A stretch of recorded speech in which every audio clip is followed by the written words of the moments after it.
When you ask God for something. Now, this is something that we all do. A lot of us Christians, we go to God and ask. Even people who don't even know God, they usually still ask God for something. But the problem is that most of us ask and we don't even believe. The first is that we hope, we hope our life is going to be great. We hope that we're going to get that good job. We hope we're going to have that good family. We hope that we're going to get a promotion. You might hope that the right man is going to come for you, or you might hope that you might find the best wife. And all of this is what we hope for. But when we go to God and ask God for something, do we believe that he's going to do it? A lot of us still have that doubt that, oh man, can God bless me even though I've been through this, or even though I've done this? Who am I that God should bless? Who am I that God can use? We keep letting the devil put doubts in our mind to make us believe that we are not something that God wants us to be, or we are just broken into pieces that God can't fix. There's nothing and there's no one that God cannot fix. And I'm a living witness because I am fixed, and you are fixed. You just have to believe it. First thing we have to do is we have to have hope. That's the first thing. We hope, you hope that your life is going to be better. You hope this, you hope that. And then we have to believe. But in the process of hoping, we all hope to have nobody wishes to be poor. Nobody wishes to be begging for somebody to have food. So one thing we all hope for is that we hope that, examples that we hope that when we get in a flight, we're going to land. We have faith that the pilot is going to take the plane to where it's going to land.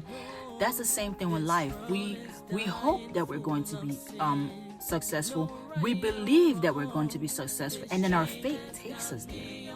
So God wants to, when we ask, or he's our father, just like you're going to your dad here on earth. Hey dad, I need $20.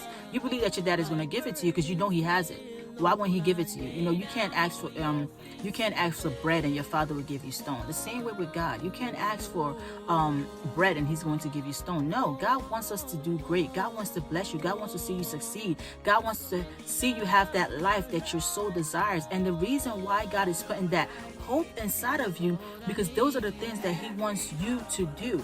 And a lot of us have big dreams, big ambition of what we want to be, or where we see ourselves in the next 5 years, 10 years, 20 years, or even in the next month. But when we ask God, I want this, you have to believe and have faith that it's yours. Live like it's yours. A lot of entrepreneurs tell us that when we want something, like if you want a big house, go into the house, walk through the house, believe it's your house, take the smell, get into the car you want, smell it, and you're going to start living in it. You're going to live in abundance, because when you believe it, I'm telling you, that's the secret to life. When you believe that something is yours, it's yours. It's automatically yours. This earth belongs to God, who is your father, who is your creator. I mean, it gets no better than that. There's no father here on earth that could give you what our God can give you. God is already telling you that he loves you. Just come and ask him, God, do this for me. And a lot of times we all we do is go and ask, God, I want this, I want this, I want this, I want this. And when he blesses us, we forget that he blessed us. We forget to say, thank you, Jesus. One thing I started doing, I started to reflect back where I came from and how far that I have come. Because when I started living and thinking about what my current situation is, I started being down. I'm like, what's going on? And then I forgot to say thank you, God, for bringing me from where I came from to where I'm at. Because where I'm at is something that I paid for before. Your current situation is something that you have prayed for so that you could be in the present situation that you're at. Don't forget that those are the prayers that you prayed. And don't forget to say, thank you, Jesus, for getting me here. Just like someone here on earth, like, I remember when I used to live in Nigeria back home. I lived there for a while, 2012 to 2014.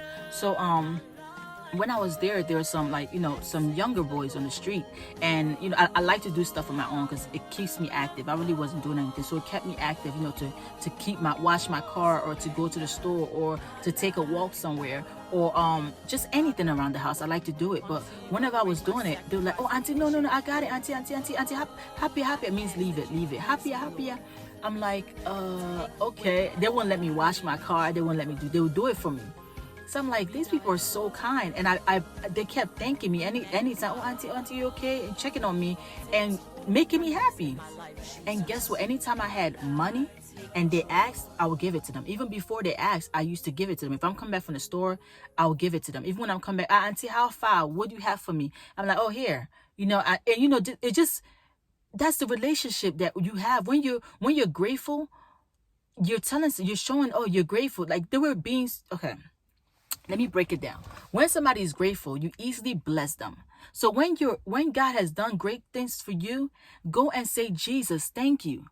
Always say thank you. Don't always just keep going and asking. Nothing wrong with that. But as a person that I am, when people tell you thank you, don't that make you happy? Don't that want to make you do more? Same thing. When God blesses you, do not forget to say thank you. Because when praises go up, blessings come down. Now, another thing is that a lot of us have things that we're in our mind, or like our imagination. And that's something that God has put into your mind for you to achieve. You might be wondering, why is this in my mind? Oh, I can't really achieve this. I'm never going to do this. Oh, look at my family background. I'm never going to do. Look where I'm from. Look at my salary. I can never achieve this goal. Or you might doubt that you cannot amount to something to able to help somebody else out. When God has put something in you, it's showing you that He's able and capable to do it. God is able to do anything more than what we can imagine. A lot of us live in a bracket of, okay, this is how much I get paid. I'm comfortable. I'm okay here. But you got to aim for higher. You got to, because when you're blessed, you can be a blessing unto others. If you're not blessed, how are you going to bless other people? So step out in faith, believe, hope, believe, and have faith that God has already taken you and has already given you what you have asked for. I asked God for one thing, and I'm telling you, He did many things. Many things. I'm not even exaggerating. I believed and I had faith that it's mine. So my thing right now, what are you asking God for? What is the one thing that you want God to do for you? Where is the position that you want? What kind of family do you want? Do you want peace in your marriage? Do you want good children, healthy lifestyle? What is it that you're asking God for?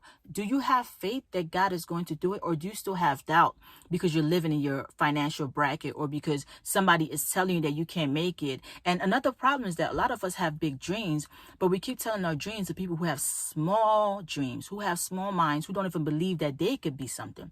That's why we have to surround ourselves around people who also have big dreams, who also want to achieve something great, because the reason why God has put that into your mind, I'm telling you right now, is because God wants to use you. Don't let the gift that God has put inside of you go to waste. So when you ask God for something, believe that is yours. Believe that God has already answered your prayer, and trust me, in due time, God is going to do it. Ask, believe, and trust that is yours. Your faith can move mountains.